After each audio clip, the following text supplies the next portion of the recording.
So good morning to all. So myself Rekha, Assistant Professor, Department of Mathematics. So my course is Fundamental of Business Statistics. In that I am going to explain how to draw a simple bar diagram. So simple bar diagram is nothing but normally data are distributed and we can represent it in the form of a bar diagram. So it consists of number of bars and it is equally spaced. So bar diagram is compulsory. We have to note that it should be an equally interval should be represented, and the length of the bar is proportional to the values they represent, and it should be a vertically or else it should be horizontal one.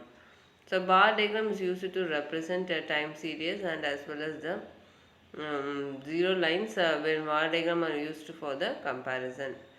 So bar diagram, simple bar diagrams can be represented in the form of one bar diagram or else you can represent it in the form of an multiple bar diagram. So based on the distribution of the data, you can analyze the types of bar diagram.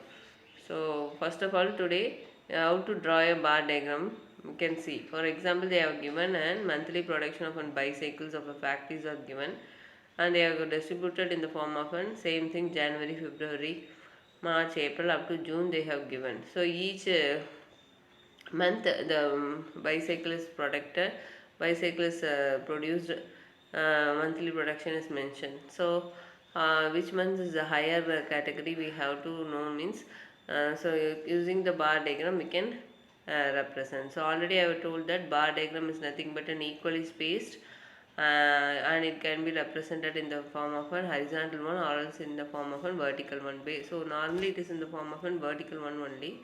So for that, first of all, represent the bar diagram in the form of a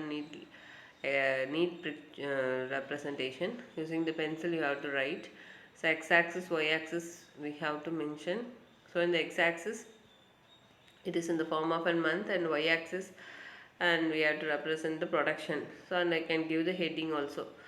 So how many months are distributed? February, March, April, May and June they are given. So in the January month, what is the total number of production?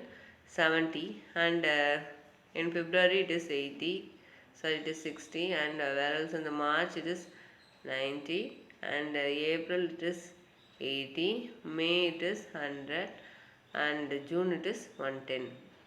So for that we are the x-axis, we no need to represent the scale, but whereas for the y-axis you have to compulsory note down the scale.